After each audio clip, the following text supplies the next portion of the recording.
rodeados de academia, rodeados de libros, gracias a esta espléndida feria internacional del libro universitario.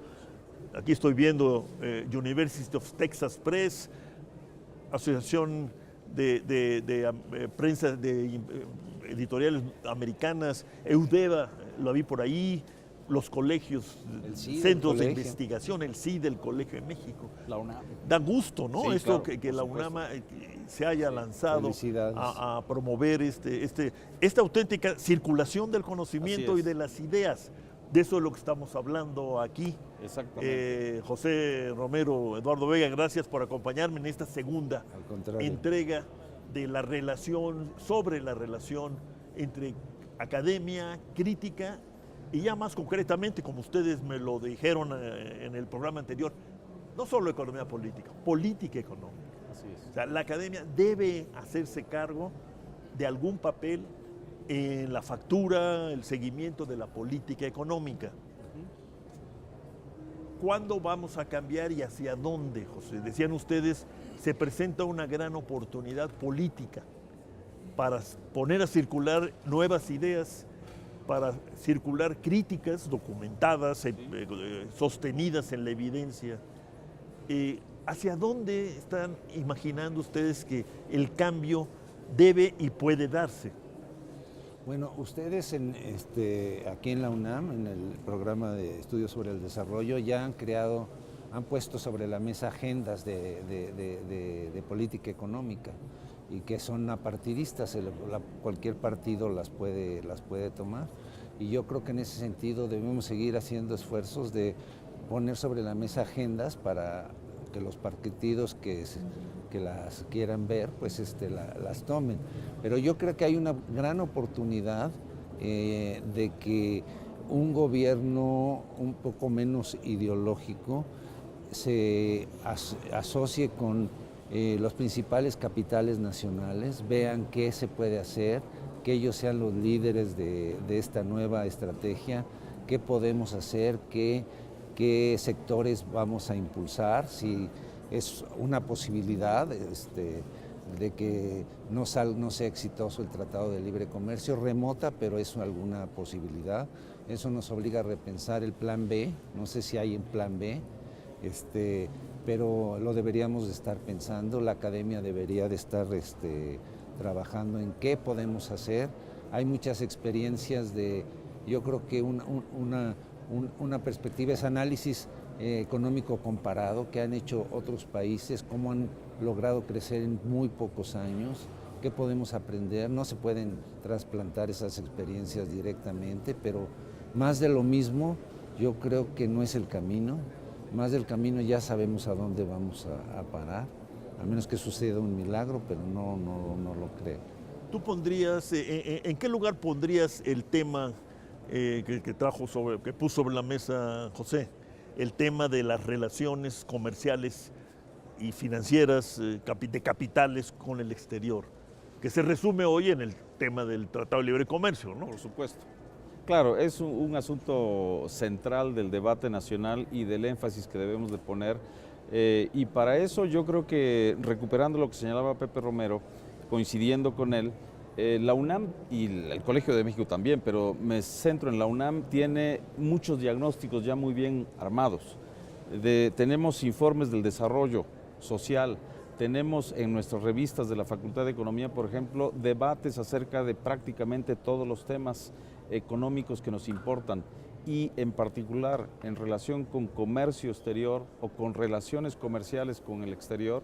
Yo creo que hay puntos importantísimos de discusión acerca de en qué debemos de especializarnos realmente, y eso pasa por discutir si necesitamos o no, yo creo que sí, una política industrial, y quienes digan que no, que lo argumenten por qué no, y entonces cómo nos especializamos de mejor manera para que nuestra inserción económica con el resto del mundo sea más productivo y competitivo, que no compitamos con salarios bajos, que compitamos con valor agregado, con tecnología incorporada a los procesos, con innovación tecnológica. Entonces, para eso tenemos que discutir política industrial, sí, no, y si es sí, cómo le damos cuerpo ya específico mediante instrumentos, incentivos, políticas, medidas, para ir avanzando en la discusión. Pero quien diga que no necesitamos política industrial, hay quien dice que la mejor política industrial es que no la haya. Bueno, eso es un legado del presidente Zedillo, ¿verdad? Y de su colega y correligionario, diría yo, el entonces secretario de Comercio, ¿no? Pero sí me parece un debate que hay que dar. Que hay debate. ¿No? ¿Qué tanto cambiar, José? Porque aquí hay un problema. Nosotros estamos pensando en el cambio porque examinamos la realidad, no nos gusta. Dices tú, más de lo mismo ya no, son muchos años. Pero al mismo tiempo uno lo que registra es que la gente, y no solo los mexicanos, yo creo que en el mundo, la gente suele optar por la estabilidad, la tranquilidad, el mínimo de seguridad, y por ahí se va. ¿Por qué? Porque el cambio no siempre es bueno. Eso lo hemos aprendido los mexicanos y el resto del mundo con las globalizaciones, los cambios estructurales, el cambio en la manera de entender el mundo, ¿no? El cambio de paradigmas, se dice. Entonces sí, creo que hay que hacer un esfuerzo por precisar qué tanto cambiar, a qué ritmo hacerlo, o crees que es algo que se puede ir resolviendo sobre la marcha. Yo creo que una de las preocupaciones de la gente es la inseguridad. Y la inseguridad no está alejada de lo económico, particularmente de la desigualdad que ha creado y el estancamiento que se ha creado con esta economía. Y yo creo que hay salidas. Yo creo que, por ejemplo, basarse más en la empresa nacional, no por xenofobia, sino porque la inversión extranjera no transmite realmente la tecnología, se queda en su grupo, su empresa, no se enseña a nadie. Antes se obligaba a las empresas extranjeras a asociarse con mexicanos, a tener un cierto grado de contenido nacional, a hacer compromisos de importación, etcétera, de compras locales, y eso se quitó. Y entonces, pues en realidad, por ejemplo, en la automotriz no aprendemos nada, no sabemos hacer coches nosotros, no hacemos vagones ni vagones del metro.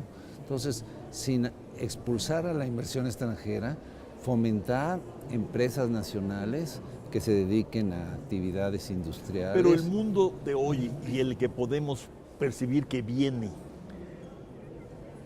no va a ser un mundo posglobal, yo creo que va a ser el mundo de una nueva globalización en todo caso. Hablabas de la ruta de la seda, esa es una manera de globalizar el mundo diferente también. Al americano. Así es, pero nos va a dejar este mundo, nos va a dejar hacer todas estas cosas sin poner en riesgo los equilibrios elementales. Mira, yo siento, perdón, que ahorita que Eduardo dé su opinión, pero yo creo que estamos viendo un mundo en cambios de hegemonía. Todas las instituciones que están ahorita y que nos rigen y que nos tienen atados, la OMC y todos los compromisos que hemos tenido, son las organizaciones de la posguerra, de la hegemonía norteamericana. Bretton Woods y demás. Y Bretton Woods. China en el panorama tiene otra forma de actuar. Quiere acuerdos geopolíticos, quiere acuerdos no simplemente de mercado, le sobra el acero y el cemento y entonces no encuentra mercado, pues está haciendo toda esta infraestructura hacia otros países, y en ese nuevo orden de mundial podemos tener libertades que ahorita no tenemos. ¿Tú dirías que se van a abrir estructuras de oportunidad, como se decía en la antigüedad? Yo creo que Eduardo sí. Vega. Sin embargo, estando de acuerdo con Pepe en lo fundamental, yo diría que ese mismo escenario que él prefigura tiene algunos riesgos que no hay que dejar de ver. Por ejemplo, si se desploma o se erosiona el sistema multilateral de los arreglos económicos, entonces estamos en un problema más serio aún, porque no tendríamos mecanismos de compensación ni de solicitud de ayuda o de cooperación con otras economías, y solamente entrar al mercado directo con los chinos, con los estadounidenses, con los alemanes, sin estructuras multilaterales. Entonces, yo no digo que el multilateralismo sea la panacea, pero si las supiéramos aprovechar de mejor manera, es decir, si tuviéramos realmente una política nacional de desarrollo y entonces supiéramos que nuestras prioridades son 5 y entre ellas va el mejoramiento de las actividades productivas con innovación tecnológica local y una inserción productiva no basada en salarios bajos, etcétera, si prefiguráramos una estrategia mínima o básica, entonces sí tenemos cómo discutir con principios en el esquema multilateral. Si no los tenemos, seguimos siendo una economía relativamente pequeña en comparación con estas que acabo de referir y estamos en problemas. Y muy vulnerable ante Muy el ciclo vulnerable. económico, el que ya conocemos y el que puede venir, ¿no? Así es. Que también habrá que preguntarse Sí. qué tipo de ciclo económico va a trazar el capitalismo que viene, el capitalismo que se está cociendo por ahí, ¿no? Vamos a una pausa y continuamos. Claro que sí.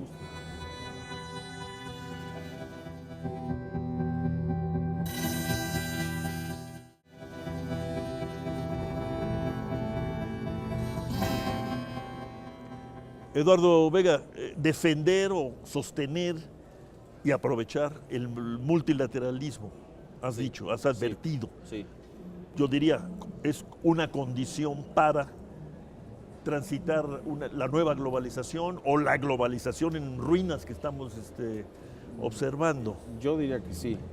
Ahora, volvería yo a la pregunta. Una agenda nacional, una política nacional de desarrollo, has dicho. Sí, Pero el tiempo corre de acuerdo. y los gobiernos tienen 6 años. Sí. Y ya vemos que ni siquiera a veces, ¿no? ¿Por dónde empezarías? Bueno, justamente, tal vez como asumiendo responsabilidad desde la academia, tendríamos además de que participar en tu programa y difundir desde TV UNAM estas ideas, juntos, Colmex, UAM, Poli, CIDE, quien se deje, UNAM por supuesto, hacer una convocatoria pública, tú lo has dicho, una convocatoria universitaria nacional para discutir de cara a la próxima elección presidencial, que es, lo decíamos en el programa anterior, una oportunidad política, la más inmediata que tenemos, para discutir estos temas. Si no, en el Tratado de Libre Comercio se está negociando ahora en Washington y francamente sabemos poco. ¿Qué se está negociando? Bueno, lo que sabemos se es que filtra. dijo el presidente Trump que él cree que no vamos a renegociar. Pero lo yo- dijo ayer yo a creo que voz lo- en cuello, ¿no? No creo sinceramente que estemos negociando mucho. Más bien estamos, me parece, defendiendo lo poco que podemos defender. Entonces, ¿por qué? Porque no tenemos, me parece, una agenda de prioridades que sí sean nacionales, sin que sean nacionalistas, que sean nacionales, o sea, para el beneficio de los mexicanos. Vuelvo a la pregunta, ¿por dónde empezaría José Romero el despliegue, la aplicación de esta nueva política o de esta nueva Se me agenda? hace que lo de los foros es importante porque esa es una forma de presión política hacia los que toman las decisiones. Yo creo que regresando un poco al multilateralismo, el primero que lo abandonó fue Estados Unidos, porque ya no quiso tratar con sindicatos, que era el sindicato de la OMC, todos los países pobres juntos. Dijo, no, mejor aquí, puros grillos, mejor me agarro uno por uno y negocio en lo oscurito un acuerdo bilateral con cada uno. Y así pues estoy en posición de fuerza y no en la asamblea. Y así fue como nacieron los acuerdos bilaterales. Y nosotros decidimos, nosotros no, pero el gobierno decidió, pues te acuerdas de Castañeda, dijo, si Estados Unidos va a ser nuestro aliado, vamos con él con todo. Y nos jugamos todo con ellos. Y ahora ya no nos quieren, ya nos quieren sacar, poner un muro. Es que según dice el presidente Trump, nos aprovechamos de ellos, ¿no? Cuando, eso sí lo debo aprovechar esto. El déficit que tienen Estados Unidos con nosotros es de sus mismas compañías que compran insumos en Asia, los arman en México y se los exportan a Estados Unidos. Pero son las multinacionales americanas. Es ¿no? americano. Así es. Un tema que pusiste sobre la mesa al principio de nuestro programa anterior, Eduardo, y con este me gustaría terminar, porque quizás sea uno de los temas que están muy lejos, pero quizás amarren mucha de lo que ustedes han planteado, que es el desarrollo sustentable, como lo ha planteado las Naciones Unidas y como al parecer lo exige, recuerda al doctor Sarucán que siempre me dice, no, el mundo no se va a acabar, lo que se puede acabar es la especie. Sí, claro. ¿Cómo ves? ¿Podemos en efecto nacionalizar la agenda del desarrollo sustentable? Sí. Y convertir esa agenda en la articuladora del resto de nuestros temas, preocupaciones, con el crecimiento, la distribución del ingreso. En el caso de México, desgraciadamente, con la pobreza de masas, que solo que se nos echa encima todos los días, ¿no? Así es. Pero pienso, esta idea de la agenda mundial del desarrollo sustentable frente al cambio climático Así también, es. ¿qué nos dice? Sí, yo creo que lo peor que nos podría pasar en este tema es que dejáramos que venza la ignorancia de Trump y similares al presidente de Estados Unidos en el tema del cambio climático. Si suponemos que el cambio climático no importa o que no hay que hacer política activa para evitar sus consecuencias adversas, entonces estamos en la lona. Yo creo que hay que seguir señalando con la evidencia de los científicos. O sea, no, para decirlo muy claramente, no somos los economistas quienes hemos dicho que la consecuencia llamada calentamiento global o modificación notable de los regímenes climáticos en el planeta entero tienen que ver, tienen que ver estrictamente con la actividad antrópica o económica. Son los científicos. Dicen, la quema excesiva de combustibles de energía, exactamente, de la energía fósil, la deforestación masiva de bosques, que son los que capturan y almacenan el carbono emitido, etcétera. Todos esos sistemas son los científicos de otras disciplinas diferentes a la economía los que han puesto eso como evidencia dura. Ahora, ellos dicen, los economistas son los que tienen que decir cómo arreglamos eso, porque eso tiene que ver con perfiles energéticos, intensidades económicas, perfiles tecnológicos y procesos de producción de bienes y servicios que necesitamos todos. Pero entonces yo creo que el cambio climático tendría que ser uno de los énfasis, sin lugar a dudas, de esa agenda de prioridades. Sí. ¿No? Y hasta podría ser una actividad económica importante, el desarrollo de energías limpias, sería parte forestal. y sería parte de una política industrial nacional. Sí. Yo creo que pero yo creo que debemos de seguir haciendo foros, debemos de que nos oigan, que hay caminos diferentes. Cada quien tiene el suyo, pero en la discusión ¿Has hablado de las empresas mexicanas, empresas nacionales? Ya quedan pocas. Hay empresas. Ya quedan muy pocas. Y las cámaras de comercio y las cámaras industriales ya están dominadas por empresas transnacionales. Y son las que están en el cuarto de al lado de las negociaciones. Pero al mismo tiempo, digamos que Concamín ha fomentado, ¿verdad?, este Instituto de Desarrollo Industrial que plantea temas y problemas en el sentido que ustedes lo han hecho, ¿no? Sí. Eso es interesante, digamos. Canacintra también, yo creo que son proclives a escuchar alternativas de política. Canaco, igual.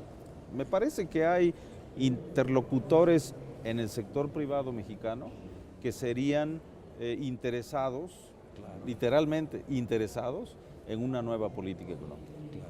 Los grandes problemas, llamamos así a una colección conjunta, UNAM-Colmex. Sí, así es. Y hay que continuarla porque ha sido muy, muy exitosa.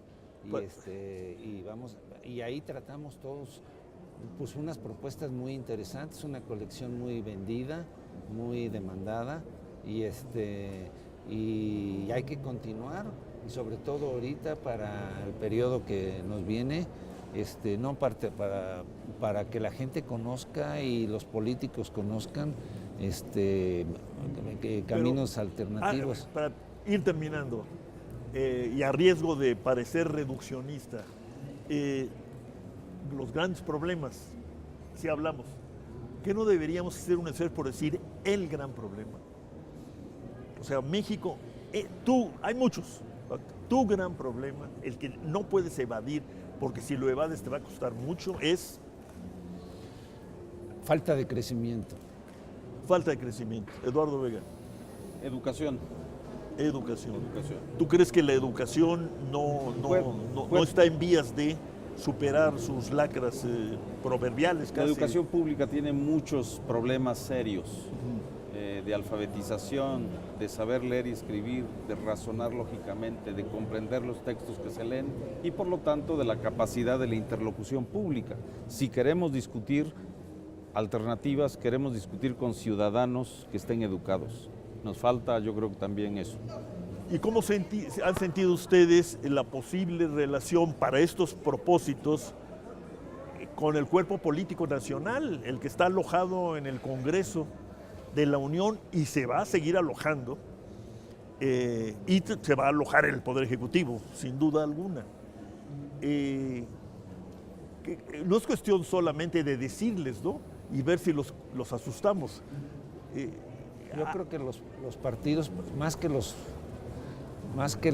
pues tú lo sabes mejor que yo, más que los representantes reciben línea de sus partidos y son sus partidos los que ya se están acercando a la academia, ya quieren ver plataformas, ya saben, no nada más llegar al gobierno, qué programas de gobierno tienen, qué quieren.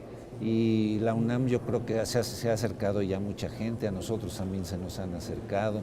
Yo creo que sí, ya hay un interés de que, pues, ¿qué otra cosa hay? Porque nomás nos dicen que hay de una sopa, ¿no? Y la gente ya quiere saber qué otras posibilidades hay. Y los partidos son una fuente importante porque es una parte importante de cómo se gobierna el país. Y yo creo que sí, ya estamos teniendo eco. Yo veo optimismo, yo me siento optimista. Bueno, como saben, yo participo muy activamente en el Consejo Económico y Social de la Ciudad de México. Y ese es un consejo precisamente compuesto de manera plural, diría yo. Estamos allí no solo la academia, está el empresariado, están los sindicatos, están los diputados federales, los locales, están representantes del gobierno de la Ciudad de México, están delegados o representantes de delegaciones de la ciudad. Entonces es un cuerpo colegiado, plural, con diferentes perspectivas ideológicas, partidarias, propuestas distintas, pero que no obstante me parece que ha sido un ejercicio muy interesante e insatisfecho este cuerpo colegiado con lo que hay como única receta o como único diagnóstico. Entonces yo creo que sí hay proclividad a escuchar alternativas, ¿no? Sí. ¿Tú extenderías, por ejemplo, a nivel federal, nacional, la experiencia del Consejo Económico Social de que nos habla Eduardo Vega? Sí, por supuesto. Hay varios consejos ya en la República, ¿no? Sí. En Jalisco hay. En Guadalajara y en Monterrey hay. Monterrey. Sí. No sé si prosperó una iniciativa de un diputado local en Michoacán. Así donde es. quería también constituir un consejo. Y próximamente tendremos una reunión de la unión esta de ciudades capitales de Iberoamérica. Ajá. Entonces, para discutir estos asuntos, cómo se ven desde las ciudades los problemas nacionales, que es muy importante también darle territorio a las decisiones económicas. Porque cada vez somos más ciudades, cada vez somos supuesto. más urbanos, ¿no? Así es. Un tema que se quedó en el tintero, lo ha tocado ahora Eduardo, y que los invito a que abordemos próximamente. Claro que sí. Seguimos negociando con los Estados Unidos a pesar de Trump.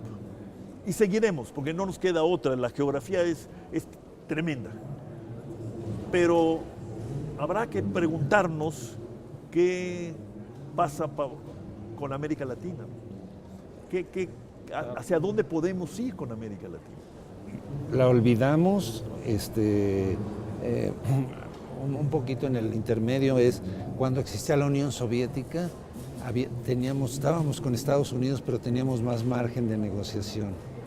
Tal vez el hecho de que China cobre fuerza, no que los chinos sean la Madre Teresa, pero podemos jugar entre dos elefantes y volver otra vez a ver a nuestros hermanos latinoamericanos, que un poco los hemos dejado atrás y ellos también no nos tienen el respeto que nos Ya tenían no, antes. ellos también nos han dejado atrás. Sí, ellos también. Vamos a abordar el tema próximamente. Eduardo Vega, José Romero, muchas gracias Al contrario. por esta muy interesante conversación. Un gran gusto estar aquí. Buenas noches.